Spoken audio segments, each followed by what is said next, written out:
कुंठा अर्थात माया जन्म विकार से रहित जो है वही है वैकुंठ, और वही वैकुंठ भगवान, वही वैकुंठ भगवान। तो गुरुदेव की कृपा से वैकुंठ की प्राप्ति जीव को योगी दुर्लभ वैकुंठ की प्राप्ति हो जाती है। इसलिए गुरुदेव की कृपा मनानी चाहिए। गुरुदेव तुम्हारी जय होवे, गुरुदेव तुम्हारी जय होवे, गुरुदेव तुम्हारी जय होवे, गुरुदेव तुम्हारी जय होवे, जय होवे तेरी जय होवे, जय होवे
यदि गुरुदेव प्रसन्न हो जाए तो योगी दुर्लभ वैकुंठ की प्राप्ति जीव को हो जाए। गुरु बिनु भव निधि तरई न कोई, जो विरंच शंकर सम होई। लेकिन ये भी है, गुरु कीजे जान के, पानी पीजे छान के।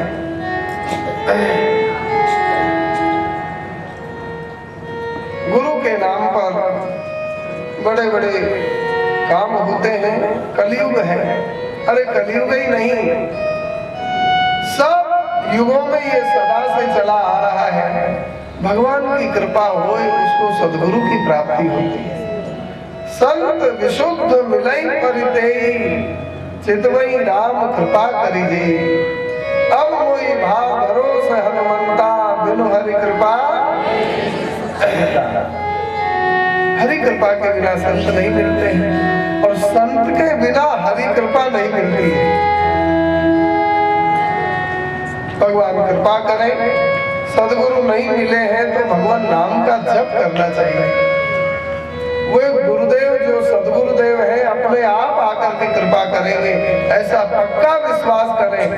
गुरु ढूंढने से गुरु नहीं मिले हैं, गुरु कृपा करके चेला को ढूंढते आए हैं तब कृपा हुई है, वह कृपा पक्की हुई है। गुरु जी कहीं गुरु ढूंढने नहीं गए, भगवान का भजन करने जा रहे हैं, नारद जी ने अपने आप आकर के कृपा करी। चंद्रहास जी, प्रहलाद जी, ये सब कहाँ गुरु ढूंढने गए, नारद जी ने अपने आप को आकर कृपा करी। अरे ढूंढा तो उसको जाता है जिसके बारे में जानकारी हो, जिसके बारे में काखा गाघा कुछ जानते ही नहीं है, उसको कोई ढूंढेगा कैसे। गुरु के बारे में जानकारी है, कौन गुरु होता है, और ठगों से पाला पड़ जाता है। उन्हीं को गुरु मान करके हम लोग भूल जाते हैं और फिर धोखा खाते हैं। गुरु को हम नहीं जानते हैं, लेकिन गुरु तो हमको जानते हैं ना, तो गुरु हमको ढूंढेंगे तब हमारा कल्याण होगा। हम गुरु को जानते ही नहीं, परिभाषा जानते ही नहीं, तो कैसे गुरु को ढूंढेंगे।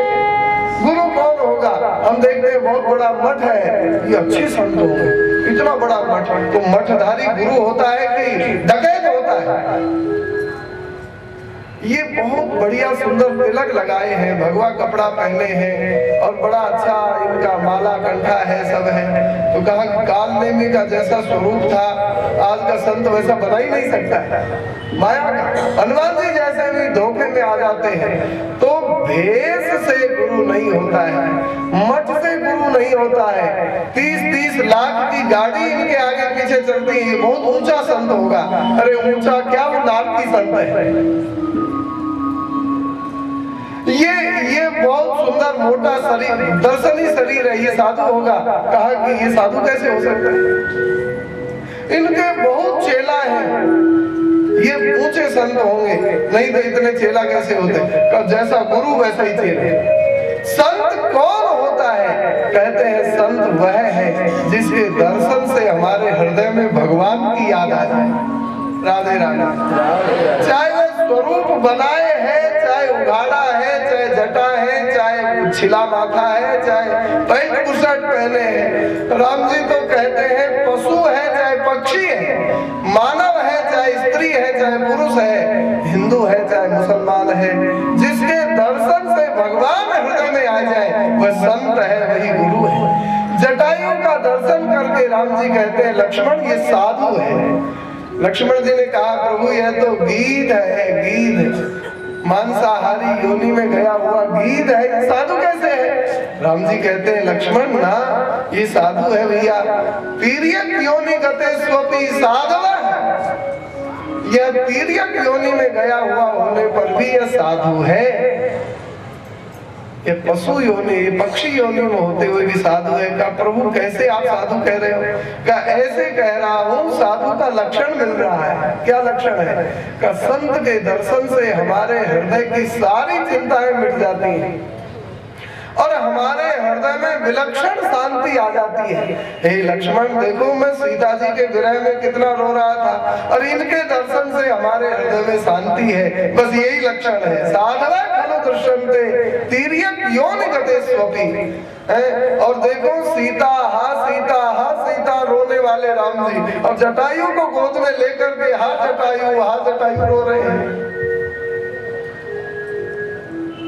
साधु हम गुरु की पहचान ही नहीं जानते हैं तो गुरु को ढूंढेंगे कैसे।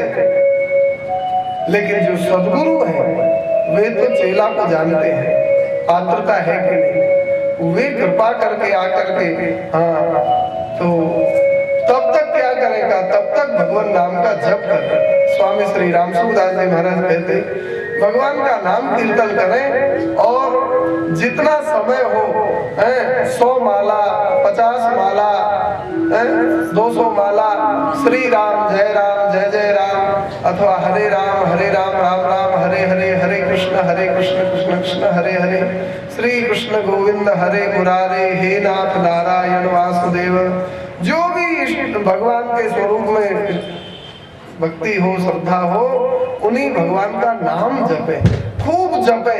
वो नाम महाराज की कृपा से गुरुदेव कृपा करेंगे। जय जय श्री राम।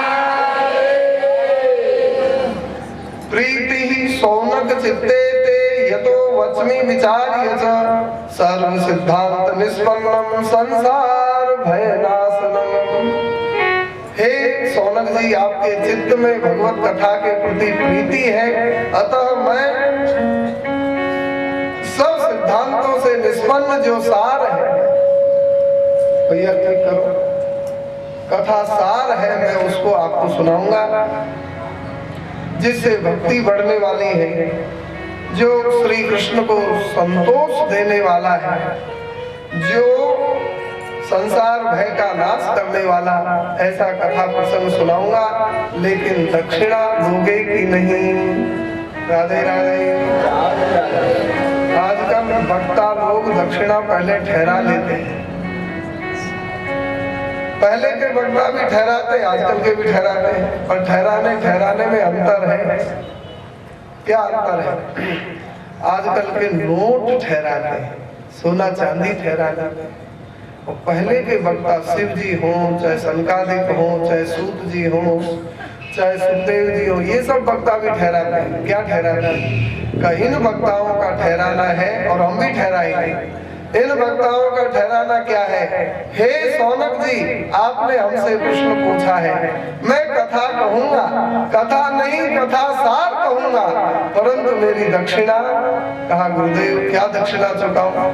का एक दक्षिणा है, तदहं ते विधास्यामि सावधान तया शृणु। मेरी दक्षिणा है क्या? का सावधान तया शृणु। मैं कथा कहूंगा, तुम सावधान होकर के सुनो, यही मेरी दक्षिणा है। मैं मशीन नहीं हूं, मैं टेप रिकॉर्डर नहीं हूं, मैं टीवी नहीं हूं जो चला दिए और पांव फटकार के सो रहे हैं। मैं वक्ता हूं, मैं भगवत कथा में डूबकर कथा कहूंगा, और तुम भी डूबकर सुनो, यही दक्षिणा है।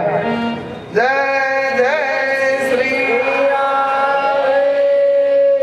हमको लाख करोड़ की दक्षिणा नहीं चाहिए, सावधान तया शृणु।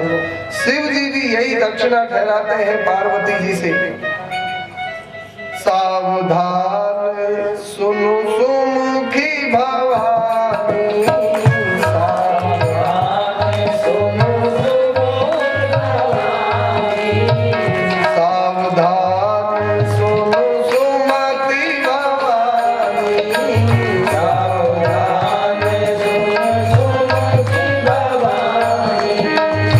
सुमति वही है जो सावधान होकर सुने, और सुमुखी वही है जो भगवत कथा का प्रश्न मुख से पूछे। और भवानी में कहते मेरी पार्वती, भव की वाम अंग में और शरीर में बैठने वाली भवानी, हे मेरी पार्वती, मैं कथा कहता हूँ, तुम सावधान होकर सुनना, क्योंकि मेरी हो ना, तो मैं सावधान होकर कथा कहूंगा, और तुम मेरी हो तो सावधान होकर क्यों नहीं सुनोगे? सावधान होकर सुनो, सावधान सुनो सुमुखी भवानी, सुमति भवानी, सावधान होकर सुनो। देवी सावधान होकर कथा जो सुनता है, उस कथा में विलक्षण रस आता है। आपने पंडित श्री रामकिंकर उपाध्याय जी महाराज की कथा सुनी होगी।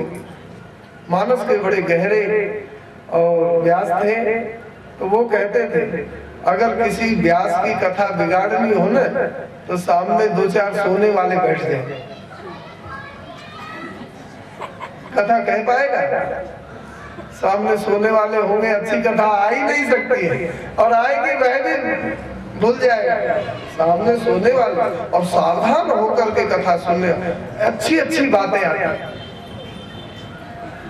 देखो वक्ता तो खान है खान और श्रोता खनिक है।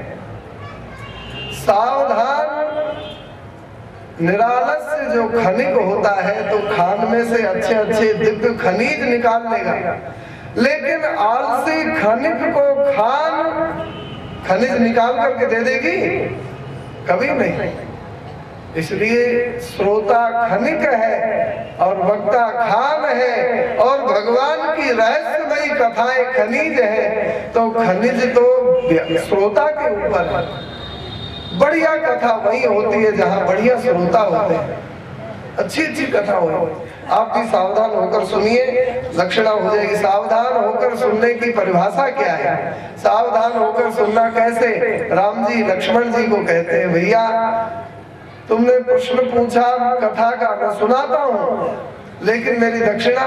राम जी लक्ष्मण जी से कहते हैं, कहा प्रभु मैं तो पूरा का पूरा आप ही का हूँ, फिर दक्षिणा अलग कहाँ रह गई?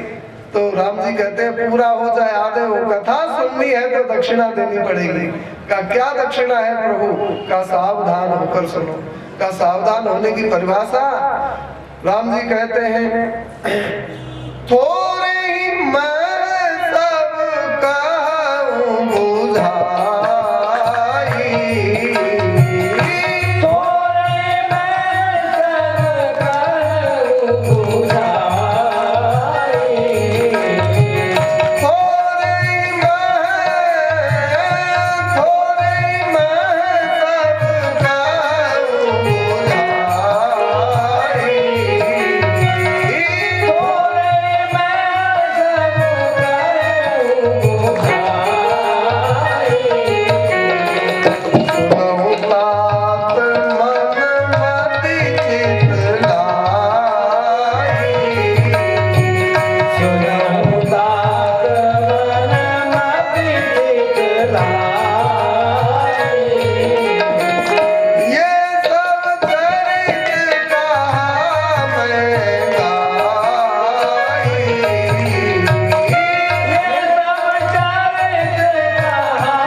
कितनी अच्छी। सुनो ताक मन मति चित्त लगाई। अंतःकरण के 4 पुर्जे होते हैं, मन चित्त बुद्धि अहंकार। तो कथा सुनने में कितने लाएंगे?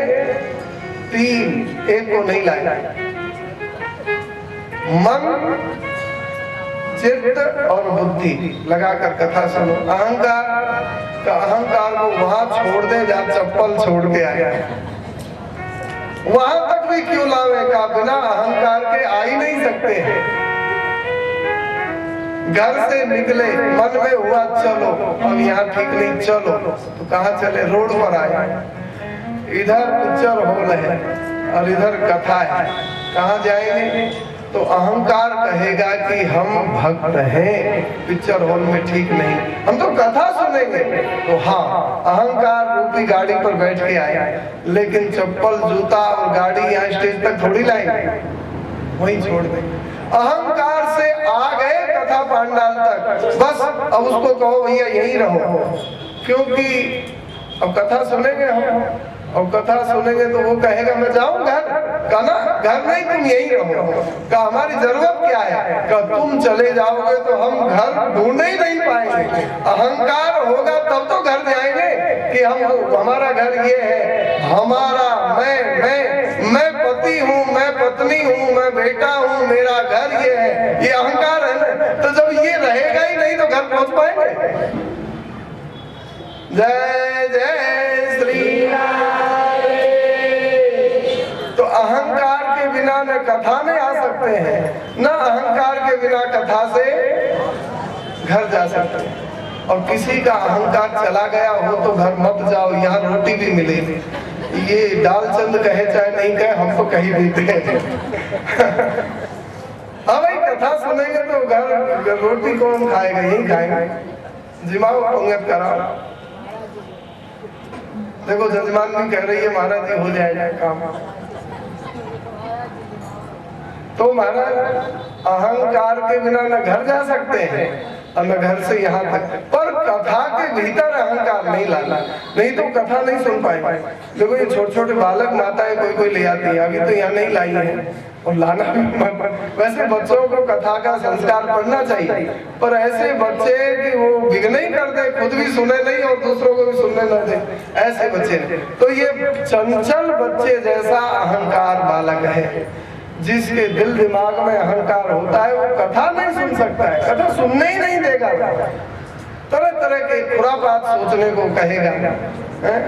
ये क्या कथा सुनाएगा, हम तो इससे बढ़िया बढ़िया बहुत कथा सुने। यहाँ तो म्यूजिक भी ठीक नहीं है, म्यूजिक भी केवल कैसी और तबला ही है, और ये बालक है वक्ता, ये क्या सुनाएगा, हम तो पढ़े लिखे हैं। ऐसी ऐसी बातें, दूसरी दूसरी फिजूल बातें सोचने के लिए मजबूर करेगा। इसलिए अहंकार को मत माना। सती गई अहंकार लेकर के कथा सुनने, कथा नहीं सुन पाई। राम कथा मुनि वर्ज बखानी, राम कथा मुनि वर्ज बखानी, सुनी महेश परम सुख मानी, सुनी महेश परम सुख मानी, सुनी महेश परम सुख मानी, सुनी महेश परम सुख मानी।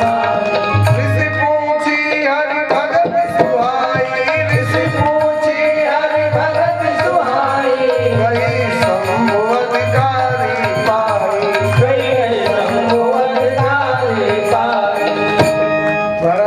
सती नहीं कथा सुन पाई क्योंकि अहंकार लेकर के पधारी है, और वो अहंकार तर्क वितर्क कर दिया। कहने का भाव, राम जी कहते हैं मन से कथा सुनो, बुद्धि से कथा सुनो और चित्त से कथा सुनो। सुनो तात मन मति चित्त लाई। मन से कैसे कथा सुने का, मन से कथा को पसंद करो, क्योंकि मन संकल्प विकल्पात्मको मन है। मन में संकल्प विकल्प होते हैं, तो मन से कथा का पसंद करना। बुद्धि से कथा का सार निकालना। अभी विवेक की बात कही ना, बिना विवेक के कथा का सार प्राप्त होगा नहीं होगा। तो बुद्धि से कथा का सार निकालना, और जो सार निर्णय हो जाए उसको चित्त में धारण करना। ये तीन से कथा सुनी जाती है, अहंकार से नहीं सुनी जाती है।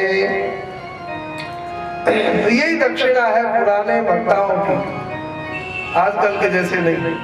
सावधान सुनो सुमति भवानी। पहले सावधान होकर तुमने कथा नहीं सुनी तो मरना पड़ा, शरीर छोड़ना पड़ा, और हे भवानी, हे पार्वती, अब तो तुम सावधान होकर के कथा सुनो, अमर हो जाओगी, सदा सदा के लिए अमर हो जाओगी देवी। अब कथा सुनो। भरद्वाज आश्रम में है क्या, कुंभज अगस्त जी के आश्रम में चूक हो गई, अब उस चूक को सुधारना। अब सदा चूक नहीं होनी चाहिए। एक बार पांव फिसल गया, अब फिसलनी भूमि का त्याग करके सूखी धरती पर खड़े हो जाओ, बच जाएंगे फिसलने से। एक बार ठोकर लग गई, अंगुली फूट गई, अब पांव उठाकर चलो, नहीं तो अंगूठा फूटेगा, पांव भी टूट सकता है, गिर पड़ेंगे तो दांत भी टूट जाएंगे। इसलिए सावधान होकर के चलो। एक बार ठोकर लग गई, अब सावधान हो जाओ। श्री सुखदेव जी महाराज कहते हैं, सूत जी कहते हैं कि ये कथा बड़ी दिव्य है। काल व्याल मुखग्रास त्रास निर्नाश हेतवे श्रीमद् भागवतम शास्त्रम कलौ कीरेण भासितम। कलयुग में सुखदेव जी के द्वारा यह दिव्य शास्त्र कहा गया परीक्षित जी की सभा में, और यह भागवत शास्त्र को सुनकर के जीव काल के गाल में से भी सुरक्षित निकल सकता है। जो काल के गाल निकल सकता है, एतस्माद् अपरं किंचिन् मनः शुद्ध्यै न विद्यते जन्मांतरे भवेत् पुण्यं तदा भागवतं लभेत्। भागवत के अलावा मन की शुद्धि के लिए दूसरा कोई उपाय है ही नहीं। यह श्रीमद् भागवत दिव्य शास्त्र है। शासनात् त्रायते इति शास्त्र। जो शासन से खबरदार इधर जाओगे तो खतरा है, सावधान, शाबाश, इधर चलो तुम्हारा कल्याण होगा। ऐसी बातें जिसमें लिखी हो वही शास्त्र होता है। भागवत शास्त्र है, गीता शास्त्र है। गीता शास्त्र विदम पुण्यम, गीता शास्त्र है, भागवत शास्त्र है। इनसे बड़ा शास्त्र कोई है नहीं। इसलिए भागवत का आश्रय लेकर के जीव इस लोक में सुख पाकर के परलोक में भी सद्गति का भागी होता है। बोलिए श्रीमद् भागवत महापुराण की। परीक्षित जी की सभा राजसभा नहीं, गंगा तट वाली सभा में ऋषि मुनि विराजमान है। वहीं पर भगवान सुखदेव आ गए और सुखदेव जी महाराज कथा कहने के लिए प्रारंभ ही करना चाहते थे। उसी समय देवता लोग आए हैं। सुधा कुंभम गृहीत्वैव देवाः तत्र समागमन्। अमृत का कलश लेकर देवता लोग आए, सुखदेव जी को प्रणाम किया और इंद्र ने इस प्रकार से प्रार्थना की है, हे भगवान सुखदेव जी, आपके चरणों में हम देवता और देवराज प्रणाम करते हैं। सुखदेव जी ने कहा, बड़ा सुंदर, विराजो देवताओं। कहा, प्रभु विराजने नहीं आए हैं तो कैसे आए हो? कहा कि हम कोई दूसरे प्रयोजन से आए हैं। बताओ क्या प्रयोजन है? सुखदेव जी ने पूछा।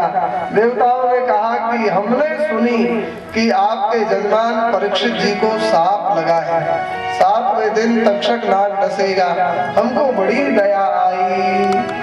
सुखदेव जी ने कहा, पश्चिम में सूर्य कैसे उगने लग गया? देवता और दया ना,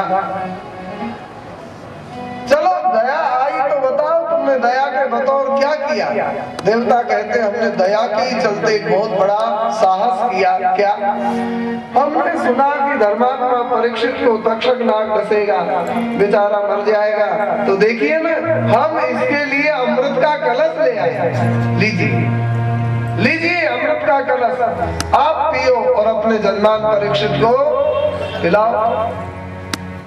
सुखदेव जी ने कहा नहीं, परंतु कह देवे तो क्या होगा? सुखदेव जी मानो कहे कि लाओ देवताओं, जब पिलाने ही लाए हो तो लाओ हम पी लेते हैं, परीक्षित पी लेगा। तो कहते हैं एकदम हाथ हटा लिया है, ऐसे नहीं देंगे। कैसे दोगे? ऐसे नहीं देंगे। कैसे दोगे? तो कहते हैं सुधा कुंभम गृहीत्वैव कथा सुधाम प्रयच्छस्व गृहीत्वैव सुधामिमाम्।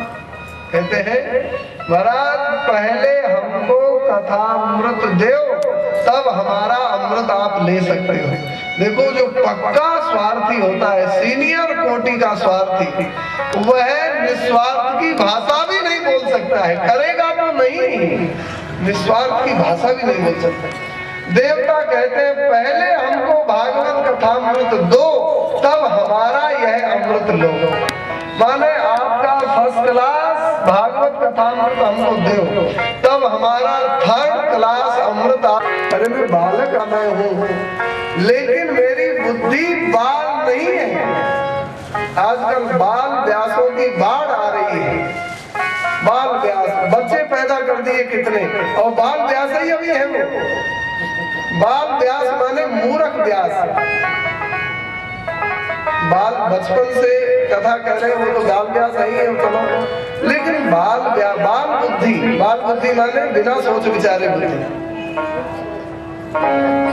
सुखदेव जी ने कहा मैं बालक अवश्य हूँ, पर मेरी बुद्धि बालक नहीं है, बालकों जैसी नहीं, मैं भोला नहीं हूँ। मेरी बुद्धि प्रौढ़ है, मैं समझदार हूँ।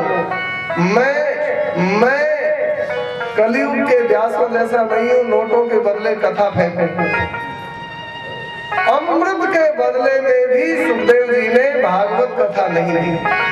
अमृत ये धरती पर नहीं मिलता है। अमृत नोट तो मिल जाते हैं, सोना चांदी मिल जाएगा, लेकिन देवलोक की सर्वोच्च वस्तु जिसके लिए देवता भी झगड़ा करते हैं गरुड़ जी से, देवासुर संग्राम हो गया इसी अमृत के चलते। भगवान मोहिनी रूप धारण करके आए और तब देवताओं को वह अमृत मिला। ऐसी अमूल्य वस्तु अमृत, और उसके बदले में सुखदेव जी ने भागवत कथा नहीं दी। कोई सुधा, कोई कथा लोके, कोई कांचा, कोई मणिर महान ब्रह्म रातो विचार एवं तदा देवांग हास। सुखदेव जी ने कहा तुम्हारा सड़ा गला थर्ड क्लास फोर्थ क्लास का अमृत, और कहा हमारा यह फर्स्ट क्लास का भागवत कथामृत। थोड़ा सा अंतर देखें, ज्यादा चर्चा करेंगे तो समय नहीं है। भागवत महात्मा कथा अभी हो जानी चाहिए। कोशिश करते हैं आज थोड़ा सा समय 5 बजे से ज्यादा भी हो जाए तो आप लोग घबराएंगे नहीं। पहला दिन है, फिर आगे तो हम सावधान रह ही लेंगे। बोलिए वृंदावन बिहारी लाल की जय। आप अच्छे श्रोता हैं, बड़े अच्छे चैन से सुन रहे हैं। बड़ाई कर दी तो इसका मतलब फूल मत जाना। तो श्री सुखदेव जी कहते हैं कहा तो हमारा यह दिव्य भागवत कथामृत, और कहा तुम्हारा यह स्वर्ग का अमृत। देखो अंतर कितना ज्यादा है। भागवत कथामृत श्रवण करने से, पीने से पाप नष्ट होते हैं, पुण्य बढ़ता है, और देवताओं का अमृत पीने से पुण्य नष्ट होते हैं। तो बताओ पुण्य बढ़ाने वाला अमृत अच्छा कि पुण्य घटाने वाला अमृत अच्छा? बढ़ाने वाला अच्छा। भागवत कथा अमृत अच्छा है। दूसरा अंतर, भागवत कथा सुनने से भगवान से मिलने की इच्छा होती है, और स्वर्ग का अमृत पीने से विषय भोगने की इच्छा होती है, अप्सराओं से मिलने की इच्छा होती है। तो बताओ भगवान से मिलने की इच्छा पैदा करने वाला, अपने घर पहुंचाने वाला अमृत अच्छा कि विषयों की याद करा करके और यही 84 लाख योनियों में भटकाने वाला अमृत अच्छा? हमारा घर है भगवान के चरण, भगवान श्री हरि से हम सब जीव निकले हैं। तो भागवत कथा जो सुनता है वह अपने ठिकाने पहुंच जाएगा, फिर वहां से जन्म मरण में नहीं पड़ना पड़ेगा, और स्वर्ग का अमृत पिएगा, विषय भोगेगा, और फिर इसी मर्त लोक में चैटा चैटी कीड़ा मकोड़ा कुकर सुकर बनकर के यही जन्म लेना पड़ेगा। तो बताओ नीचे उतारने वाला अमृत अच्छा कि भगवत चरणों में पहुंचाने वाला अमृत अच्छा? बोलिए भागवत कथा मैया की। तीसरा अंतर है, स्वर्ग का अमृत पीने से देवता कहते हैं हम अमर हो जाते हैं, मरेंगे नहीं। तो मरेंगे तो नहीं, अमर तो हो जाते हैं, परंतु मानस में लिखा है रावण आवत सुने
देवताओं ने स्वर्ग खाली कर दी, भाग भाग करके सुमेरु पर्वत की कंदराओं की शरण ली। उधर से नारद जी आ रहे थे।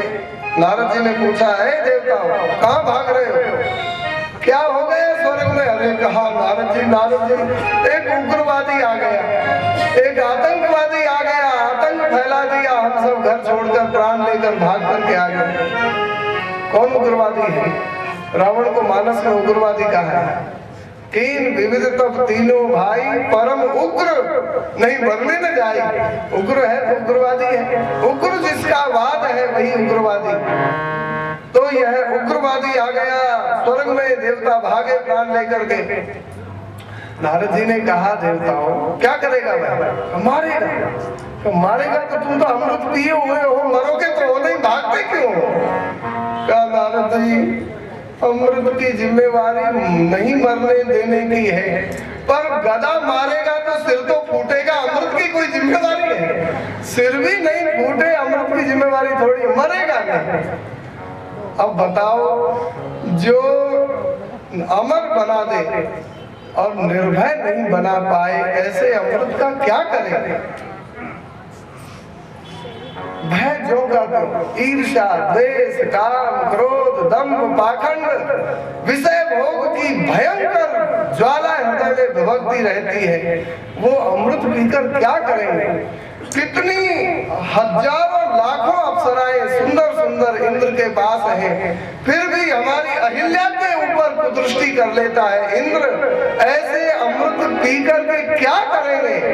भागवत कथा ऐसी दिव्य अमृत है ऐसा, इसको पी करके जीव अमर हो जाए, अजर हो जाए, निर्भय हो जाए, निश्चिंत हो जाए और भगवान श्री हरि के चरणों में पहुंच जाए। तो बताओ, केवल अमर बनाने वाला अमृत अच्छा कि अमर, अजर, निर्भय, निश्चिंत, निर्विकार बना करके भगवान की गोद में बैठा देने वाला अमृत अच्छा है? भागवत कथा अमृत अच्छा है। भागवत कथा अमृत की बराबरी ये स्वर्ग का अमृत नहीं कर सकता। इतने भयभीत देवता, स्वार्थी, राम रावण युद्ध हो रहा था, देवता जय हो जय हो जय हो जय हो बोलते हैं। नारद जी ने पूछा, हे देवता जय हो बोलते हो, नाम बोलो किसकी जय हो? तो नारद जी अभी नहीं बोल सकते। क्यों नहीं बोल सकते हो? और कब बोलोगे? तो जीत हो जाएगी तब बोलेंगे, जिसकी जीत हो जाएगी उसी की। कहा अभी क्यों नहीं बोलोगे? कहा अभी बोलेंगे, कहीं राम जी की जीत हो गई और हम बोलते रावण की जय हो तो राम जी हमारी खबर ले लेंगे, और हम बोलते राम जी की जय हो तो रावण जीत जाएगा तो रावण माथा फोड़ेगा। इसलिए अभी नहीं कह सकते हैं, जीतेगा तब कहेंगे। और कहेंगे कि महाराज हम तो आप ही की जय बोल रहे थे, इतनी देर से हम तो आप ही की जय बोल रहे थे। राम जी जीत जाएगा तो राम भगवान की जय, और रावण जीत जाएगा तो रावण भगवान की है, तुम्हारी की जय। अरे कुछ भी बोले जय। अरे देवता बोल रहे हैं, हम लोग तो भारतीय हैं, जयपुर वासी हैं, गोविंद भगवान की।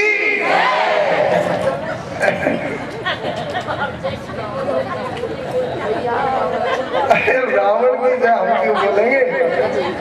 बड़ी समस्या है। ऐसे स्वार्थी हैं। कोई सुधा, कोई कथा लोके, कोई काच, कोई मणिर महान, ब्रह्म रातो विचार एवं सदा देवान हासः, अभक्तांस विज्ञाय न ददौ स कथामृतम्, श्रीमद्भागवती वार्ता सुराणाम् अपि दुर्लभा। देवताओं को अभक्त जानकर के भागवत कथा नहीं दी सुखदेव जी।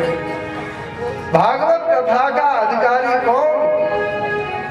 कहते हैं 1 करोड़ की दक्षिणा देवे वह ना।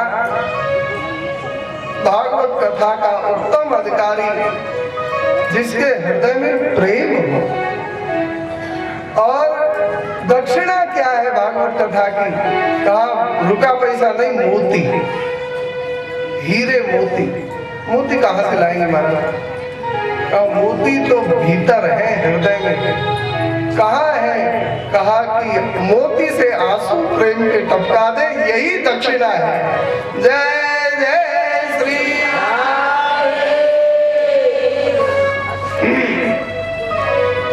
कहा श्रीमद् भागवती वार्ता सुराणाम अपि दुर्लभा, देवताओं के लिए भी दुर्लभ यह भागवत कथा है भाइयों। इसलिए मनुष्यों की बस की कहाँ भागवत की प्राप्ति करने की, तो क्या करें? कहा मनुष्य श्री परीक्षित जी को भर भर प्याले कथा पिलाई श्री सुखदेव जी ने, और अमृत की दक्षिणा देने वाले देवताओं को कहा भागो यहाँ से, तुम्हारे लायक कथा नहीं। ये कथा का रस वृंदावन से आया है और संतों के लिए है, देवताओं के लिए नहीं। देवताओं ने कहा हम भी प्रेमी है, कहा प्रेमी हो तो बैठो सुनो, यहीं बैठ के सुनो, स्वर्ग में ले जाने को नहीं दूंगा। कहा महाराज तो कहाँ बैठे? तो देखो भागवत कथा से पहले सब देवताओं को, जो सुनने वाले हैं उनको स्थान दिया जाता है। कल से ही देवताओं की व्यवस्था हो रही है। यहाँ ये जजमान के घर में बहुत देवता आए हुए हैं। जय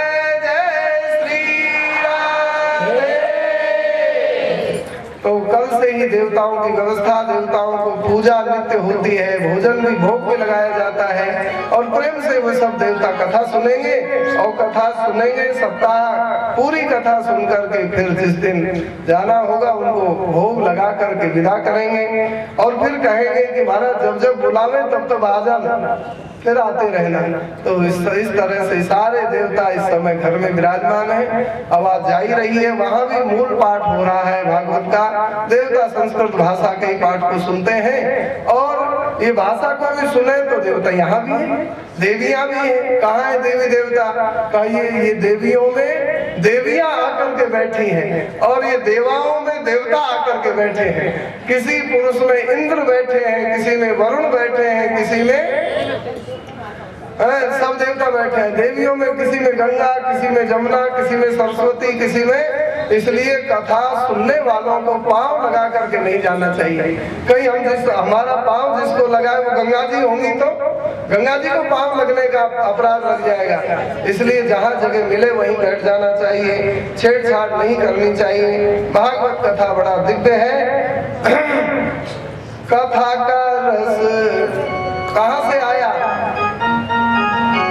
कथा का रस वृंदावन से आया, कथा का रस वृंदावन से आया, कथा का रस वृंदावन से आया, कथा का रस वृंदावन से आया।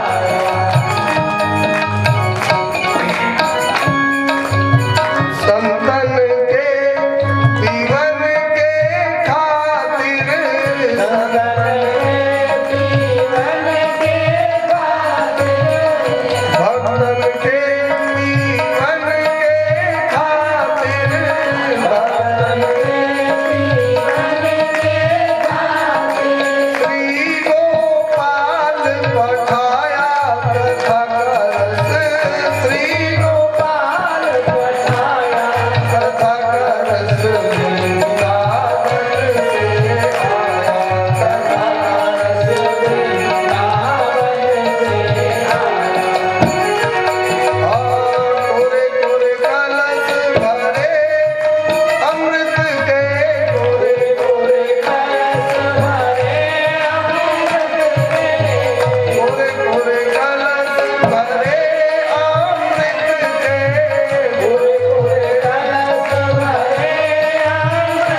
इस समुद्र में, इस सागर में गोता लगाना अवश्य चाहिए।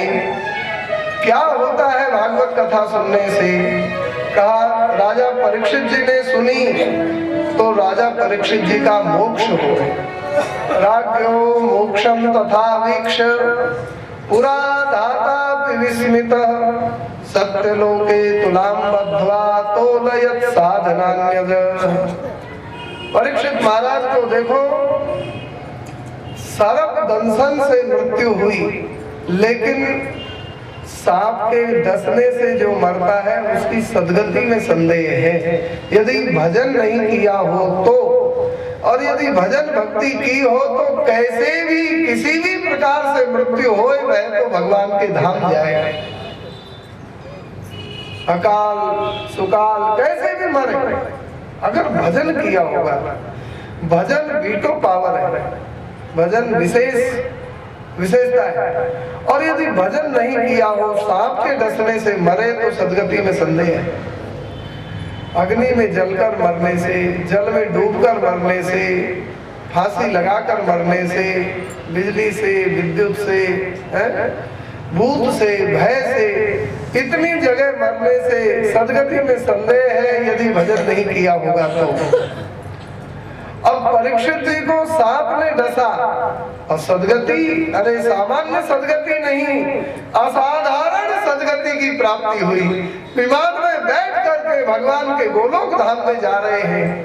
ब्रह्मा जी के धाम में, ब्रह्मलोक में विमान पहुंचा है। ब्रह्मा जी आरती का थाल सजा करके इन महापुरुष की में पूजा कर खड़े हैं। उस थाल में फूल है, माला है और बड़ा नैवेद्य है और बढ़िया सुंदर चंदन है और जल का लोटा है।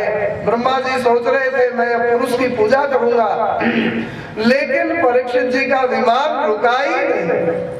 ब्रह्मा जी ने कहा, हे हरि प्रिय पार्षदों, ये जीव को यहाँ रोको, मैं पूजा करना चाहता हूँ।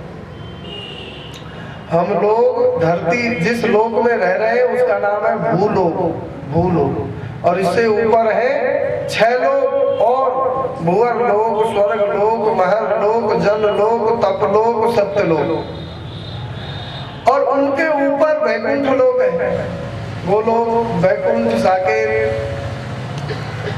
तो हम जब जिस लोक में जाएंगे, मान लीजिए हमारा पुण्य ब्रह्म लोक तक के लिए है, अब हम भूलोक से हमारा विमान चलेगा और ब्रह्मलोक सबसे ऊपर का लोक है, तो बीच में जितने भी लोक आएंगे उन लोकों के लोकपाल उस जीव की पूजा करते हैं। ऐसा मार्कंडेय पुराण में लिखा है। लोक में भी होता है। कोई बड़ा नेता दिल्ली से, केंद्र से चले, आंध्र प्रदेश जाना है, जयपुर से निकलेगा तो जयपुर का और जो राज्यपाल है अथवा मुख्यमंत्री वह उसकी पूजा, वो अगवानी करने जाएगा। वह केवल 1 मिनट के लिए स्टेज पर खड़ा होगा, लेकिन लाखों रुपया उसके स्वागत के लिए लगा दिए जाते हैं। थोड़ी देर के लिए अगर स्वागत नहीं करे तो राजकीय दंड मिलेगा। इतने बड़े अधिकारी का अपमान किया, बहुत बड़ा जुर्माना देना पड़ सकता है। ऐसे ही कोई पुण्यात्मा भूलोक से जाए विमान में बैठ के, तो मध्य में जितने भी लोग मिलेंगे उन लोगों के लोकपाल उस पुण्यात्मा की पूजा करेंगे और ये कहकर पहले तो चंदन लगाएं, फूल माला पहनाएं, भोग लगाएं और फिर स्तुति करते हैं।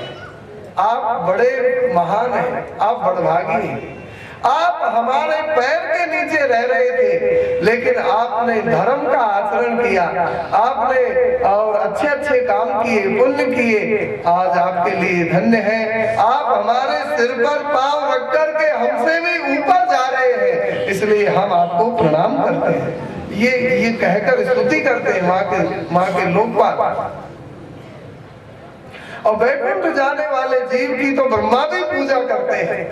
ब्रह्मा जी ने परीक्षित जी की पूजा के लिए तैयारी करी, परंतु वह विमान रुका ही नहीं। ब्रह्मा जी ने कहा कि हे पार्षदों, ये कौन भाग्यशाली जीव है जो हमारी पूजा के लिए समय नहीं? कहा नहीं ब्रह्मा जी, इनको पूजा के लिए समय नहीं। तो कहा कौन है ये? ऐसा महापुरुष कौन है? ये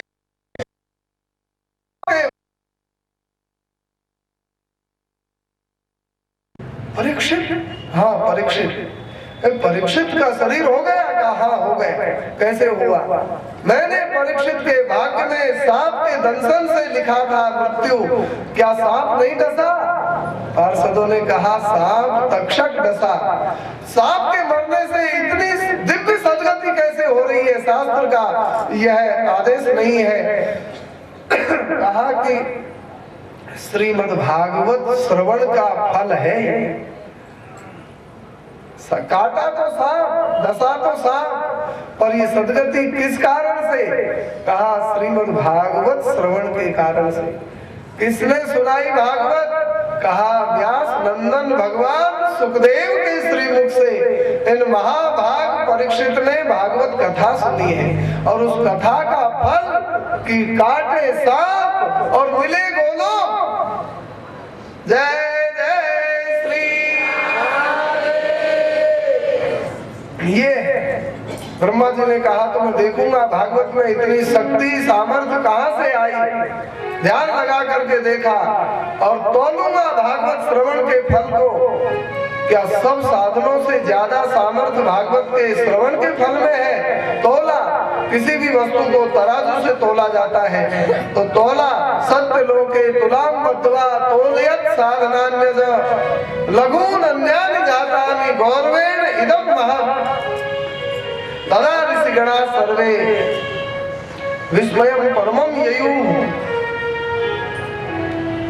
ऋषियों के सहित ब्रह्मा जी ने इस भागवत श्रवण के फल को तोला, तराजू सत्यलोक में बांधा और एक पलड़े पर भागवत श्रवण का फल धर दिया, दूसरे पलड़े पर सत्य की महिमा रखे, भागवत वाला पलड़ा भारी रहा। दान की महिमा रखे, फिर भी भागवत वाला पलड़ा भारी रहा। तप की महिमा रखे, भागवत का पलड़ा भारी रहा। और भी नाना प्रकार के साधनों के फल चढ़ा दिए, तब भी भागवत वाला पलड़ा भारी रहा। ऋषियों के सहित ब्रह्मा जी को विस्मय हुआ, ओहो हो, ये भागवत में इतनी विशेषता कहां से आई? तब एकादश स्कंद वाला प्रसंग याद आया, उद्धव और द्वारकाधीश भगवान का वह दिव्य संवाद। उद्धव जी से भगवान द्वारकाधीश ने कहा, उद्धव देखते रहना मेरी ओर। उद्धव जी देखने लगे। भगवान के श्री विग्रह में से एक विलक्षण तेज निकला और उद्धव जी के सामने देखते देखते श्रीमद् भागवत में भगवान समा गए तेज के रूप में।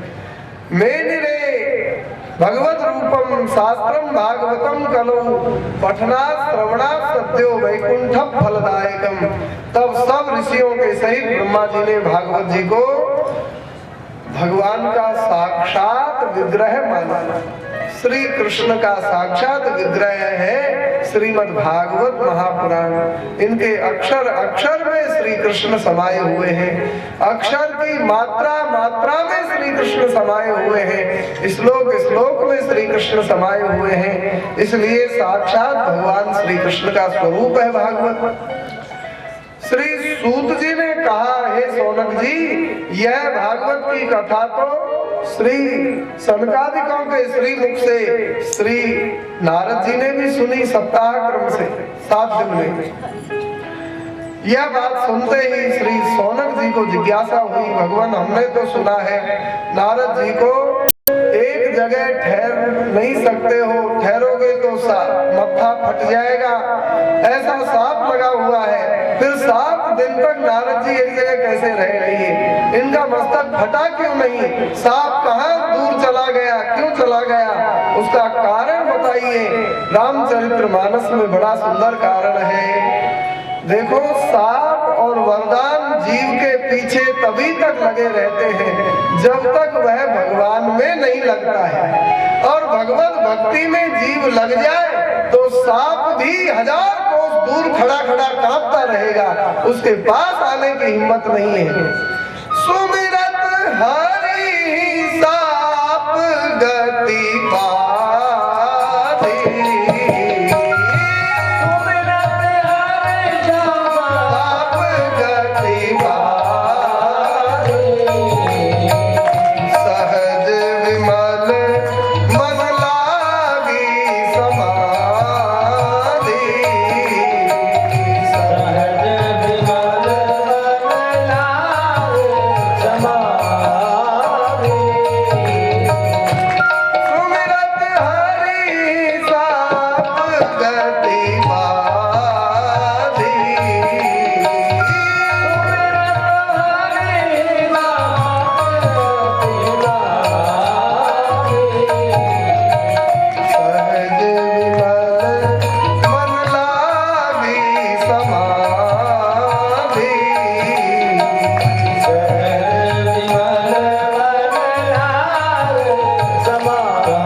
नारद जी को विधि पूर्वक सप्ताह विधि से कथा सुनने की जरूरत क्यों पड़ी?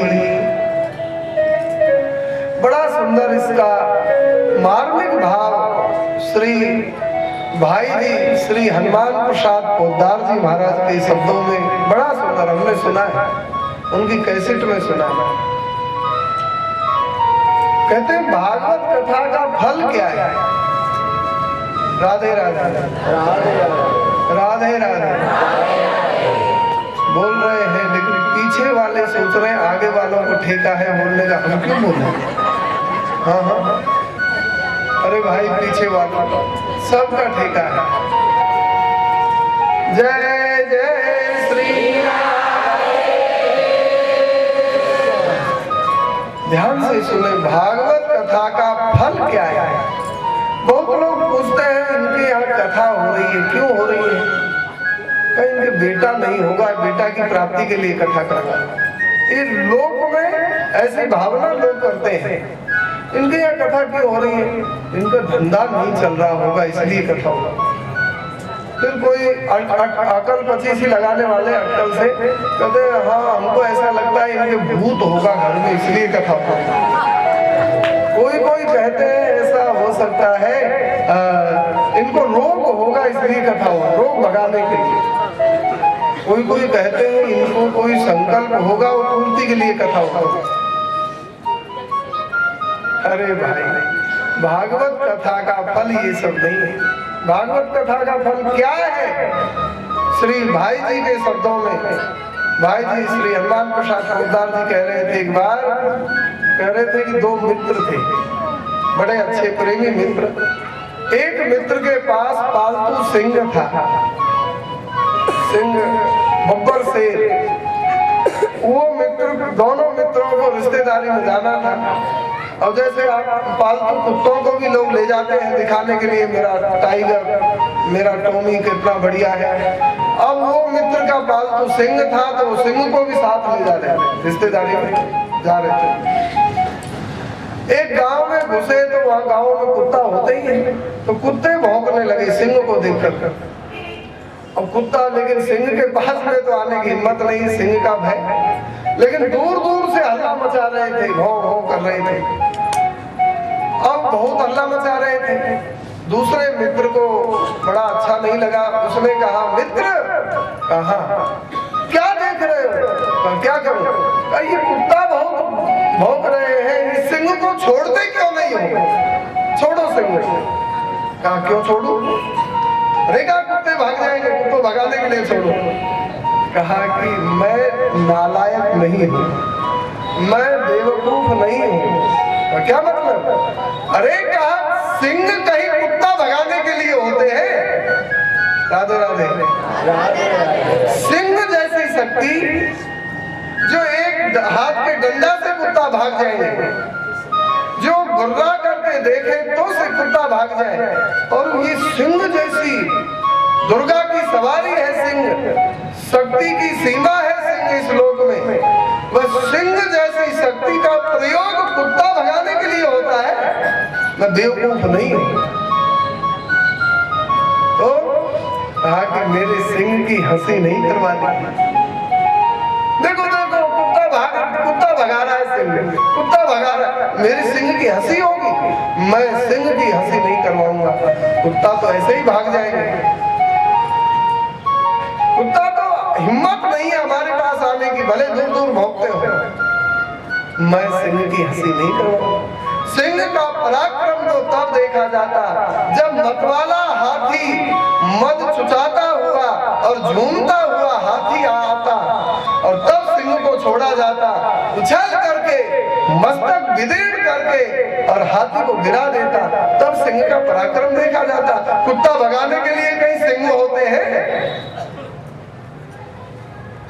हम लोग वही बेवकूफी करने लग जाते हैं कभी कभी। भागवत कथा कहीं भूत भगाने के लिए होती है? राधे राधे। भागवत कथा कहीं बेटा प्राप्ति के लिए होती है? भागवत कथा सिंह से भी इतनी शक्ति नहीं है। भागवत कथा का फल क्या?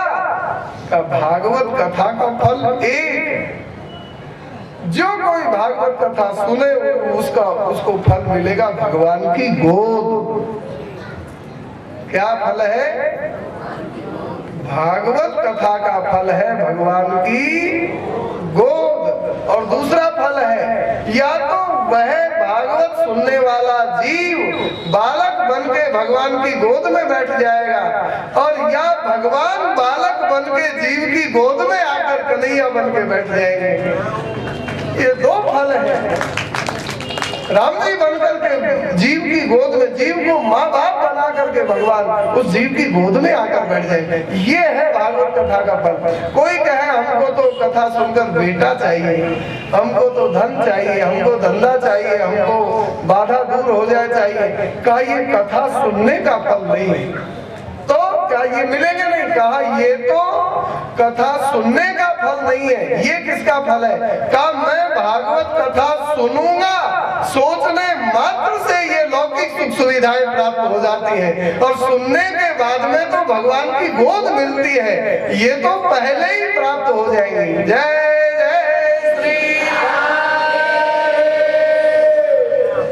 ये सब सुख सुविधा इनके लिए होते हैं। मैं भागवत कथा सुनूंगा, सोचने मात्र से बेटा मिल जाए, घर मिल जाए, धन मिल जाए, सुंदर पत्नी मिल जाए, पति मिल जाए, हमारा धंधा मिल जाए, और कोई ऐसा जीव है जिसको भगवान की जरूरत ना हो। नहीं को जीव जंतु जग माही, नहीं को जीव जंतु जग माही, नहीं को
कह रहे हैं। हे सोनक जी, ध्यान से सुनो। अत्र ते कीर्ति स्यामि भक्ति युक्तम कथानकम, सुखेन मम यत्रोक्तम रहस्यम विचार्य च। एक बार की बात, विशालापुरी, विशालापुरी माने बद्री नारायण धाम। बोलिए बद्रीनाथ भगवान की। वहां पर चारों भैया सनकादिक पधारे। ये चारों भैया सदा एक साथ रहते हैं, भाई भाई में झगड़ा नहीं होता है। क्यों? क्योंकि इनके ब्याह ही नहीं हुए, ब्याह के बाद में झगड़ा होते हैं। राधे राधे। माताएं कृपा करें तो घर ठीक रहे। कई जगह पर पुरुषों की भी गड़बड़ होती है, पर ज्यादातर माताएं जहाँ आती हैं वहाँ सद्भाव नहीं रह पाता है। माता को क्षमा करना, सच्ची बात है। क्योंकि इनके आते ही तो इनका ब्याह ही नहीं हुआ, चारों संकादिकों का ब्याह नहीं। बड़े होते तो माया काम क्रोध आते हृदय में, 5 बरस के ही रहते हैं। 5 बरस के बालक के हृदय में कहीं विकार होता है। ये सृष्टि में सबसे पहली सृष्टि है संकादिकों की। हम सब की सृष्टि में पूर्वे सामपि पूर्वजा, लेकिन ये सबसे छोटे रहते हैं, 5 वर्ष के ही रहते हैं। नारद जी इनके छोटे भाई हैं, लेकिन नारद जी 16 वर्ष की सी उम्र में रहते हैं, और ये सदा 5 वर्ष की सी उम्र में रहते हैं। बड़े होने पर भी एक बार चारों भैया विशालापुरी बद्रीनाथ धाम में आए, और वहां नारद जी को बेचैन देखा, व्याकुल होकर कहीं से कहीं जाते हुए। चारों संकादिकों ने 8 प्रश्न पूछे। नारद रुको, कथम ब्रह्मन् दीन मुखा कुतश्चिंतातुरो भवान, त्वरितं गम्यते कुत्र कुतश्चागमनं तव। कैसे तुम्हारा मुंह उतरा हुआ है? ये संतों की आपसी संभाल है। संत संतों को नहीं संभालेंगे, दुनिया को संभालते हैं, संतों को संत संभालते हैं। दुनिया ऊपर राज है, राजा ऊपर संत, संतन के आधार है प्रभु अनंत भगवत। संकादिकों ने छोटे भैया नारद को संभाला। नारद, तुम्हारा मुंह उतरा हुआ क्यों है? तुमको कौन चिंता व्याप गई है? विरक्त को चिंता शोभा नहीं देती है। कहां से चले आ रहे हो और कहां चले जा रहे हो इतनी जल्दी जल्दी हाथ हिलाते हुए? तुम इस समय शून्य चित्त जैसे हो, जैसे कोई बहुत बड़े धनिक का धन नष्ट हो जाए और उसको गम बैठ जाती है, ऐसा ही तुम्हारा चित्त है। तवेदम मुक्त संगस्य नोचितम, तुम्हारे जैसे आसक्ति रहित महात्मा को ऐसी उदासी उचित नहीं है। इसलिए वद कारणम, कारण बताओ, कारण बताओ क्या कारण है? नारद जी ने कहा महाराज मैं कारण क्या बताऊं? मैं पृथ्वी को सर्वोत्तम मान करके और तीर्थ यात्रा करता हुआ और इधर उधर घूम रहा था। पुष्कर गया, प्रयाग गया, काशी गया, गोदावरी गया, हरिक्षेत्र, कुरुक्षेत्र, सेतुबंध, रामेश्वरम भी गया। मैंने कहीं भी धर्म का दर्शन नहीं किया। कलयुग ने अधर्म मित्र की सहायता से धरती को बड़ा सताया है और सब जीव सब पापी रह गए। न सिद्धो, न ज्ञानी, न सत्क्रियो नरः, न कोई क्रियावान है, न कोई ज्ञानी है, न सिद्ध है। सब उदरम भरणो जीवा, सब पेट भरने का धंधा करने वाले हो गए हैं। गृहस्थ देखो चाहे संत देखो, सब ऐसे ही। हे भाई साहब, मैं घबरा गया कि अब पृथ्वी पाताल में जाने वाली है, धर्म ही इसको बचाए हुए है। इसलिए मैं वृंदावन में भाग करके आ गया। वहां भी मैंने एक विचित्र दृश्य देखा। एक युवती जिनके अगल बगल में दो पुरुष वृद्ध पड़े हैं, सिंहासन पर तो बैठी है, सैकड़ों दासियां उनकी सेवा कर रही है, पंखा बिजन आदि, परंतु वह सुखी नहीं, माथा पीट रही है, हाय हाय कर रही है। मैंने वृंदावन में इस दृश्य को देखा, मैं घबरा गया। बाप रे, सब जगह तो शांति है ही नहीं। अभी अभी कुछ दिन पहले वृंदावन बिहारी की यहाँ लीलाएं हुई थी और यहाँ भी यह दुखी देवी है, बड़ी सुंदर है परंतु दुखी है। मैं वहां से भी आगे बढ़ने वाला था, वह युवती खड़ी होकर बोलने लगी, भो भो साधु क्षणं तिष्ठ मच्चिंता विनाशयः त्वरितं गम्यते पुत्र दर्शनं तव लोकस्य सर्वथागहरं परम। हे महाराज, हे संत जी, आप कृपा करके मेरी प्रार्थना सुनो।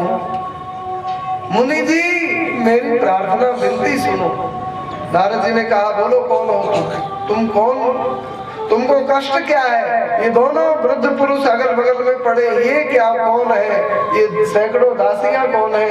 अपने दुख का विस्तार से कारण बताओ।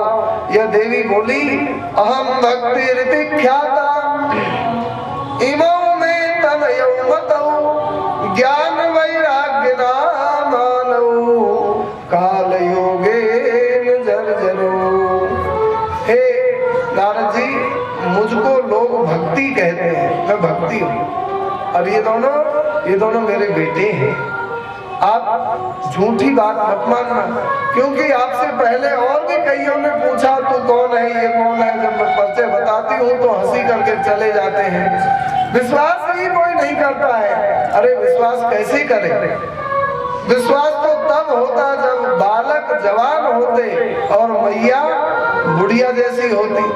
लेकिन ये दो जो वृद्ध पुरुष हैं, ये 80-80 बरस के बूढ़े हैं और ये 16 बरस की युवती भक्ति महारानी है।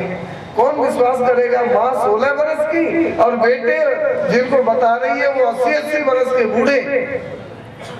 भगवत पलिताऊ केशव, उनके केस भगवत पलिताऊ बगुले के पंखों के समान सफेद हैं।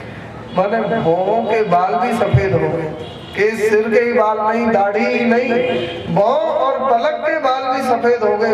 अंदाज लगा लो कितना वृद्ध हो गया होगा। कौन विश्वास करेगा? नारद जी से कहा, ये देखो नारद जी, आप झूठा मत मानो, ये तो समय की बलिहारी है। काल योगे न जर्जरो, काल के प्रभाव से ये जर्जर हो गए और मैं इनकी माता होते हुए भी मैं नौजवान हूँ, युवती हूँ। मैं भी ऐसी ही थी। कब का उत्पन्ना द्रविड़े साहम वृद्धिम कर्नाटके गता क्वचित क्वचित महाराष्ट्रे गुर्जरे जीर्णताम गता।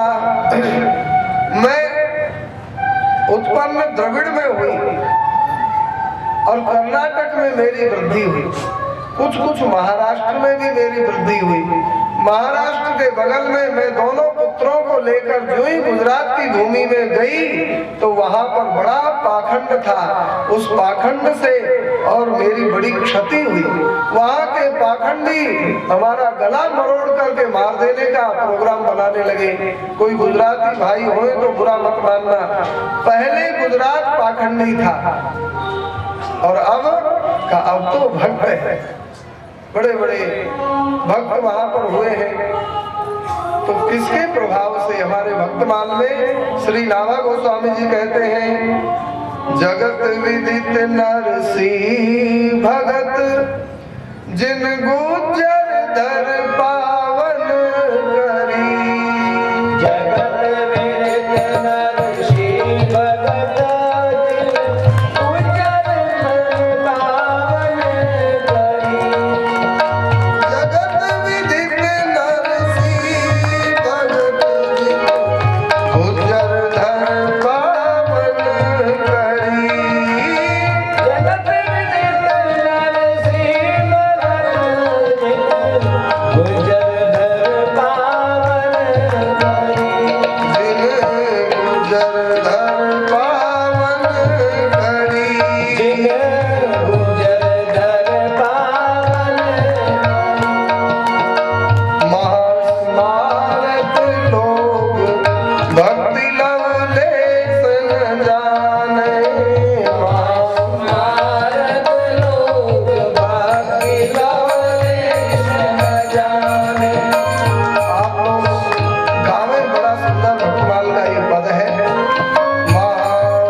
जगत विदित नरसिंह जी ने प्रकट होकर के गुजरात की धरती को पवित्र कर दिया। ऊसर भर से तरण नहीं जामा, ऊसर भूमि में खेती नहीं होती है, तो भक्ति खेती के लिए गुजरात की धरती ऊसर थी और नरसिंह जी ने ऊसरते सर की, ऊसरते सर कर दिया।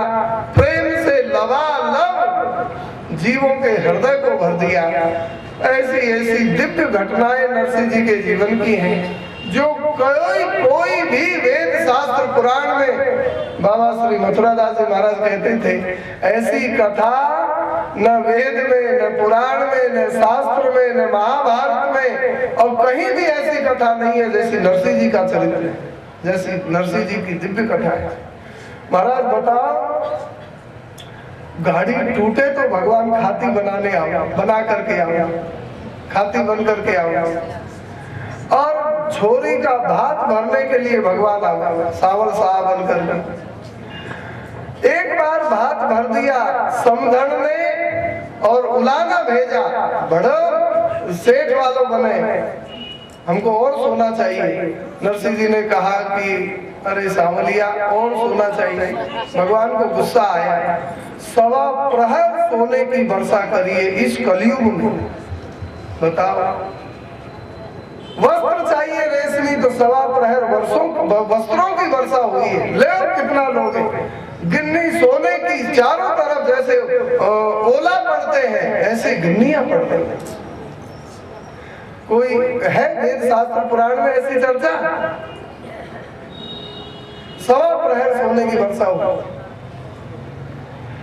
और तो और इतना बड़ा चरित्र नरसिंह जी का, बेटा का ब्याह हुआ था तो भाई बंधु दुश्मनी मानते, द्वेष मानते, अब तू ही अकेला जा बेटा को ब्याह ला, हम नहीं जाएंगे।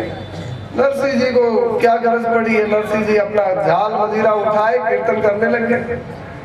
भगवान द्वारकाधीश पधारे, अरे भगत जी, कहा भगवान, कहा कि बारात चलनी है कि नहीं? कहा चलनी तो है। कहा कि कब चलोगे? कहा मुहूर्त कब का है? बेटा का बाप पूछ रहा है मुहूर्त कब का है। ऐसी मस्ती। भगवान ने कहा हमको क्या पता, तुमको पता नहीं है? तो नरसिंह जी ने कहा प्रभु हमको तो पता नहीं है कब का मुहूर्त, कब का ब्याह, कब जाना है, हमको कोई पता नहीं। अच्छा कोई तैयारी किए हो? कहा कोई तैयारी नहीं है। कहा क्यों नहीं है? कहा हमारे भाई बंधु सब रूसे बैठे हैं। तो रूसे बैठे हैं तो छोरा को ब्यानो है कि नहीं? कहा ब्यानो तो है पर वो कैसे कर रहे हैं, हम तो कीर्तन कर रहे हैं। तो कीर्तन से काम चल जाएगा। कहा कि हम तुम्हारा कीर्तन कर रहे, तुम व्यवस्था करो। भगवान ने कहा धन्य है आपके प्रेम को। अरे जगत में किसी का काम करे तो मजदूरी देता है और आपका भजन करे और आप व्यवस्था भी नहीं करोगे। कहा कि हे नरसिंह भगत, देखो सारी व्यवस्था है, रथ बैली हाथी घोड़े ऊंट खड़े हैं, चलो बारात के लिए 56 करोड़ यदुवंशियों को लेकर के ठाकुर जी बारात सजा करके आ गए और जूनागढ़ से लेकर भावनगर तक वो महाराज दिव्य शोभा यात्रा निकली है। कितने जीव दर्शन से धन्य हो गए। ऐसी कथा है कहीं वेद शास्त्र पुराण में? ऐसा महाराज सारे गुजरात को भावमय भक्तिमय बना दिया। जहां पर भगवान कृष्ण बलराम बारात लेकर के पधारे, जहाँ यदुवंशी देवताओं को भी मात करने वाला दिव्य सौंदर्य लेकर के, सुंदर पागड़ी बांध करके और सुंदर बराती सोने की पैंच किलंगी लगा करके और महाराज बराती बन करके पधारे हैं। और वो भावनगर का वह दिव्य वो धाम ही हो गए, गुजरात पूरा धाम हो गए। तब तो कहा बहुत ठोर परिचय दियो, रस रीति भक्ति हृदय धरी, बहुत ठोर परिचय दियो, रस रीति भक्ति हृदय धरी, जगत विदित नरसिंह भगत जिन गुजर धर पावन हरि, जगत विदित नरसिंह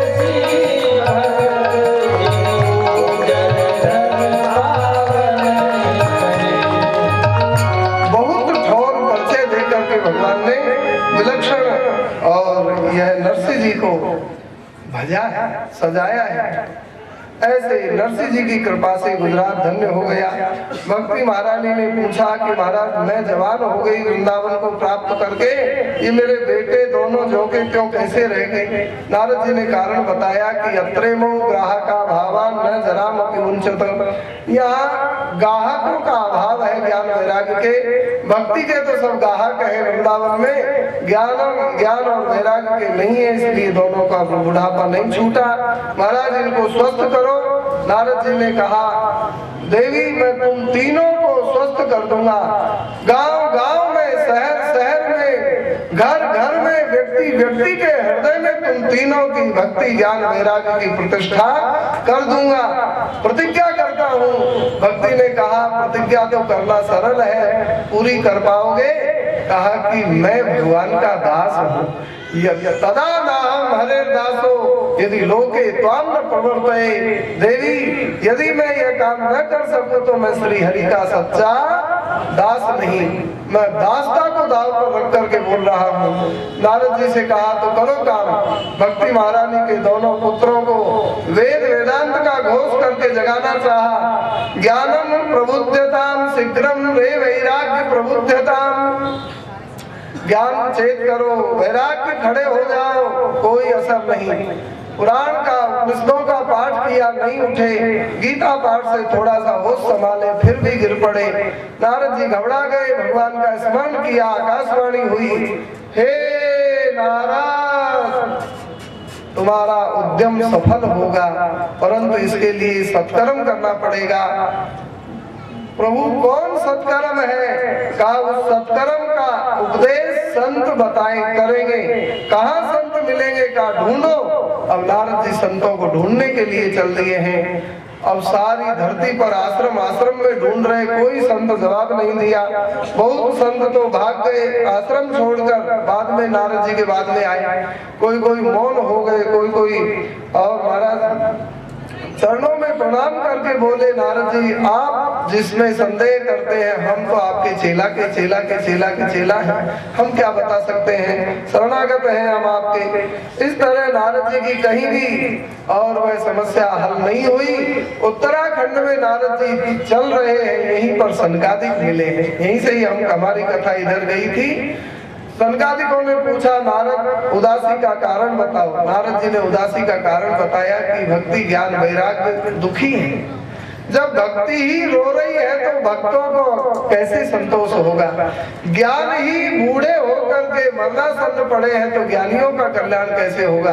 वैराग्य ही वृद्ध है तो वैरागी का कल्याण कैसे होगा? हमको जगत की चिंता है। श्री सनकादिकों ने बड़ाई करी, नारद तुम धन्य हो। अहो नारद धन्यो श्री विरक्ता नाम शिरोमणि सदा श्री कृष्ण दासा नाम अग्रणीर योग भास्कर। हे नारद तुम श्री कृष्ण दासों में श्रेष्ठ हो और धन्य है। पर देखो सत्कर्म तो श्रीमद् भागवत की कथा है, सबसे दिव्य सत्कर्म है। कथा करवाओ। कहा तो महाराज आप कथा कहो, हम कथा सुनेंगे। कहा तो हम तो ढूंढते ही हैं कोई श्रोता मिले, बैठो कथा करते हैं। कहा कहाँ बैठे महाराज?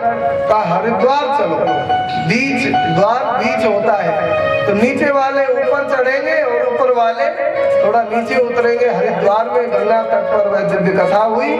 नारद जी को 3 उदाहरण देकर के समझाया, आम के फल का, दूध से और घी का और गन्ना से रस का, 3 उदाहरण देकर के समझाए कि भागवत से अवश्य ही काम हो जाएगा।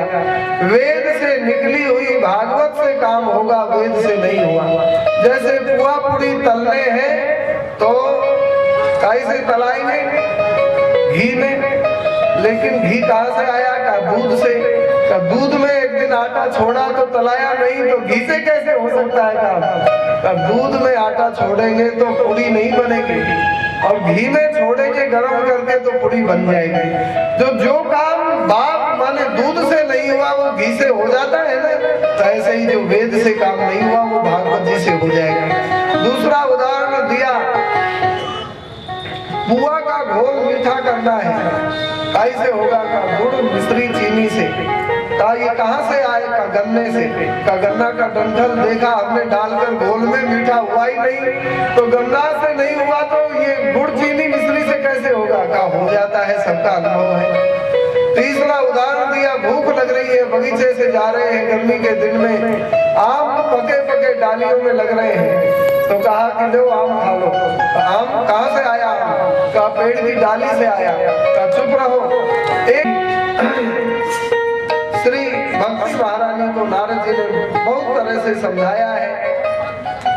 सौनक जी ने पूछा कौन कौन इस कथा से तर जाते हैं, कितने पापी तर जाते हैं? कहा कि जो जितने पाप भागवत कथा से नष्ट होते हैं उतने पाप पापी कर ही नहीं सकता है। अर्थात भागवत कथा में विलक्षण शक्ति है। कोई महापापी भागवत कथा सुनकर तर गया हो, ऐसा उदाहरण है तो बताओ प्रमाण। तब एक कथा कहते हैं, तुंगभद्रा नाम की नदी के तट पर एक उत्तम नगर था जिसमें चारों वर्णों के मनुष्य रहते थे, ब्राह्मण क्षत्रिय वैश्य शूद्र। वहां पर एक ब्राह्मण आत्मदेव नाम के रहते थे, उनकी पत्नी का नाम धुंधुली था और वो आत्मदेव पंडित जी के न कोई बेटा था न कोई बेटी थी, न पुत्रो न विवाह पुत्री। अरे और तो और वह गाय पाले तो गाय भी बंधा रह जाए। बंधक मास्त्रे, पेड़ लगावे तो पेड़ में भी फल नहीं आवे। ऐसा कोई पाप था कि क्या था पता नहीं। इस कारण से वह आत्मदेव ब्राह्मण बहुत बड़े विद्वान होते हुए भी बड़े भारी दुखी रहने लगे। एक बार वह चिंता की धारा बहुत ज्यादा बढ़ गई। अब वह जंगल में मरने के लिए चल दी। अरे बिना पुत्र के गृहस्थ जीवन बेकार है, चलो मर जाना ही अच्छा है। देखो ये आत्मदेव का यह काम हम लोग न करें। बेटा नहीं है तो मर जाना अच्छा है, ये बेवकूफों की बात है।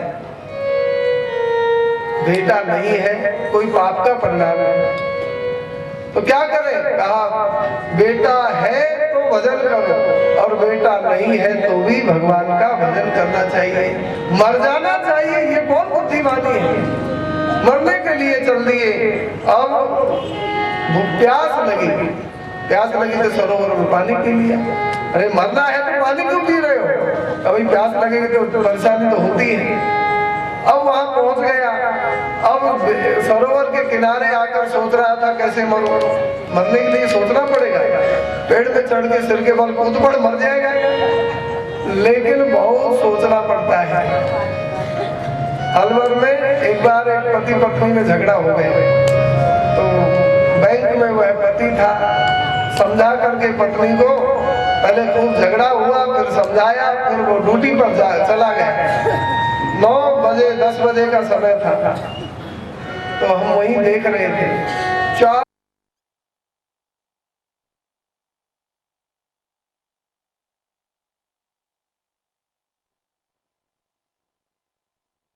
हमको बेटा नहीं चाहिए। क्यों नहीं चाहिए? इसलिए नहीं चाहिए कि बेटा से बड़ी परेशानी है। क्या? अब देखो ये परेशानी कहती है, माताओं इसकी परेशानी को मत मानना। ये कहती है कि बेटा होगा तो पेट में बहुत क्षेत्रफल घेर लेगा और मेरा भोजन कम हो जाएगा। खाती हूँ ना, बहुत खाती हूँ, और पेट में बेटा आएगा तो भोजन कम हो ही जाएगा, इसलिए मैं फल नहीं खाऊंगा। दूसरा समस्या दूसरी कहती है कि बेटा आएगा, अब न जाने कैसा बेटा आएगा। कहीं हमने सुना है 12 साल तक सुखदेव जी माँ के पेट में रह गए, कहीं इतना ही दिन तक रहने वाला माथा खराब बेटा आ गया तो 12 साल तक गर्भ ढोते ढोते मैं तो मर ही जाऊंगा, इसलिए फल नहीं खाऊंगा।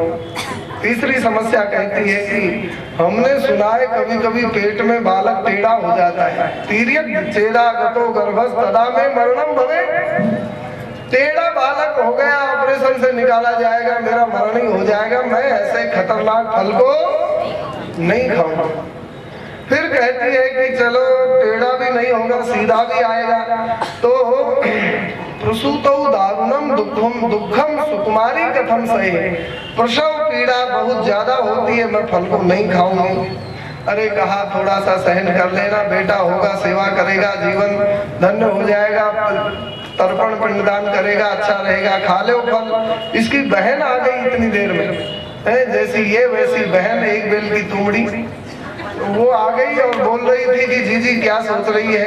कहा कि ये तेरे जीजाजी फल लाए हैं, खाने को कहते हैं, खा लो। कहा कि पर ये खतरनाक फल है, हमको बेटा चाहिए नहीं। वे कहते हैं इसको खाने से बेटा होगा, हमको बेटा चाहिए नहीं। क्यों नहीं चाहिए? कहा कि जब मेरे बेटा होगा मैं जच्चा बन करके बच्चा को लेकर पड़ी रहूंगी और घर का काम कौन करेगा? शायद मेरी ननद बुलाएंगे ये लोग, तो ननद दुष्टमती ननद कहीं मेरे घर के गड़े धन को खोद कर ले गई तब तो मैं कंगाल हो जाऊंगी। अरे कहा कि नहीं ले जाएगी, तुम खा लो फल। इसने कहा कि एक समस्या बड़ी, लालने पालने दुखम, बालक का लालन पालन करने में बड़ा कष्ट होता है, मैं फल नहीं खाऊंगा। अरे कहा कि खा लो। कहा कि और सबसे बड़ी समस्या, सत्यादि शौच नियमों दुराराध्य से दृश्यते, ये सत्य बोलो कहते हैं 1 साल तक। बताओ झूठ बोले बिना मेरा घर का धन कैसे बचेगा? ये कहते हैं झगड़ा मत करो, झगड़ा किए बिना मेरा खाया पचेगा कैसे? और ये कहते हैं पवित्र रहो, तो मैं तो खाती ही सो जाती हूँ, खाते ही जगती हूँ और खाती रहती हूँ। ये कहते हैं एक बार खाओ, एक बार से बताओ भला मेरा पेट कैसे भरेगा? ये कहते हैं दान दो। अरे हम ब्राह्मण ही हैं, दान लेते हैं कि देते हैं? हम दे नहीं सकते हैं, लेना ही लेना हमको आता है। और ये कहते हैं कि दया करो, तो दया तो मेरे स्वभाव में ही नहीं है। महाराज ये दुराराध्य से दृश्यते, ये सब नियम दुराराध्य हैं। मैं फल नहीं खाऊंगी। एवं कुतर्क योगेन तत्फलम नैव भक्षितम पत्या पृष्टम फलम मुक्तम भुक्तम चेत तयेरितम। इसने कह दिया हम फल नहीं खाएंगे। पति ने पूछा खा लिया फल? हाँ खा लिया। फल का क्या किया? का फल गाय को खिलाना। गाय को न झूठ बोलना, न झगड़ा करना और न कोई झूठा मुख सोना, वो तो सब ठीक है। अब गाय को ही छोरा छोरी जो कुछ होना होगा हो जाएगा। और ये बहन के जाल फरेब सिखाने से इसने एक ढोंग पाखंड किया। इसने कहा कि फल खा लिया, अब फल का फल तो है गर्म, तो एक दिन एक कपड़ा बांधे और दूसरे दिन दूसरा कपड़ा बांधे और गांव में आग लग जाएगी तो सब भाग जाएंगे, मैं कैसे भागूंगी गर्भवती? तो बहन ने कहा कि ऐसा कर, कपड़ा बांधते रहे और पेट बढ़ाती रहे और गांव में आग लग जाए तो खोल कर भाग जाना, गर्भ थोड़ी रहेगा। अपने जान बचाना सबसे बड़ा काम है। बहुत बड़ा तर्क किया इसने, पति को धोखा दिया। 9वें महीना उस बहन के बेटा हुआ। रात रात में उसने बेटे को यहाँ भेजवा दिया। इसने धन दे दिया और बड़ी लीला हुई और हल्ला मचा दिया। सवेरा होते ही मेरे बेटा हुआ, बेटा हुआ, बेटा हुआ। और बेटा हो गया तो बड़ा आनंद हुआ, पुत्र जन्मोत्सव मनाया गया। परंतु बेटा क्वां करके रो रहा था। अब कहा कि देवी तुम्हारा बेटा है, दूध पिलाओ। कहा कि न जाने क्या हुआ, छाती में दूध ही नहीं आया। और दूध कैसे आया?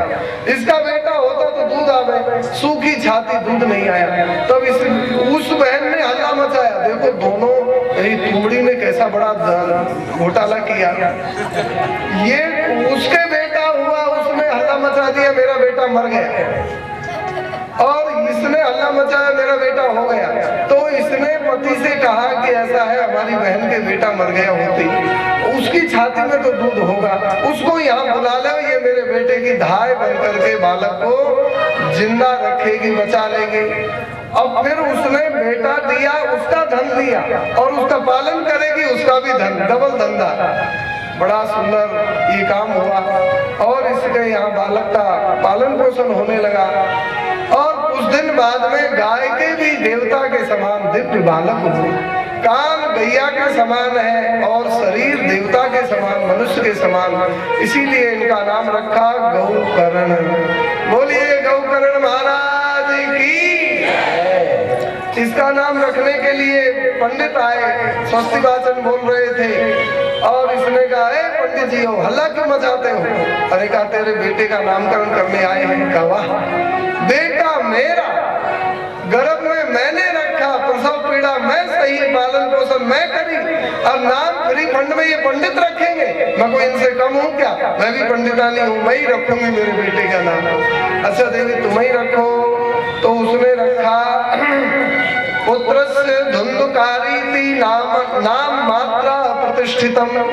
माता ने धुंधुकारी नाम रखा और दोनों एक ही आंगन में पल पुष्कर बड़े होने लगे। ऊँट के पाए पालने में देखी आए कहावत है। श्री गोकर्ण जी पंडित और ज्ञानी हुए और धुंधकारी महाखलह दुष्ट हुआ। ठंडी ठंडी स्नान ही नहीं करता था, कुत्ताओं से घिरा रहता था, सोटा हाथ में रखता था, किसको मारेगा पता नहीं, बड़ा दुष्ट था। सब हस्ते न भोजनम, और मुर्दे पर से उठा करके भोजन कर लेता था। पिता को मारने लगा, लाओ धन, सारा घर का धन बाजार में बेच आया, थाली लोटा तक बेच दिए, घर में गिलास कटोरी भी नहीं छोड़ा। बहुत बड़े धनवान थे पिताजी, परंतु वह सब को नष्ट कर दिया। बाप को मारने लगा, धन लाओ, बेटा धन नहीं है, धन नहीं है, तुमने धन गाड़ रखा है, दो धन, नहीं तो अभी मारूंगा। लाठी से, जूता से, चप्पल से मारता, और मार रहा है ये पड़ोसी से कह दे तो मारे, मेरी शिकायत क्यों की, मैं मारता हूँ, रो। ये है महात्मा के सामने उनकी बात न मान करके जिद करके बेटा लेने का कुपरिणाम ये है। अरे हित की बात बता रहे महात्मा, मान लो कल्याण हो जाएगा, और नहीं ऐसा ही करो महात्मा जी, ऐसा ही करो तो लो जूता।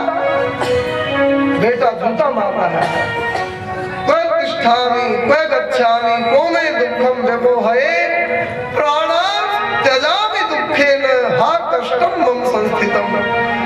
हाय मैं कहाँ जाऊं, कौन मेरा दुख दूर करेगा, कौन मुझसे दुख पूछेगा, मेरा हितैषी कौन है, कोई दिख नहीं रहा है। गांव में कहीं भी जाऊं रो तो यह मारे, और जब धुंधुकारी मारे तो सारे गांव के भाग जाए, तो कोई बचावे भी नहीं, कोई शिक्षा भी नहीं दे, धुंधुकारी तेरा बाप है मारे मत, कौन कहे, और जो कहे उसी को मारे।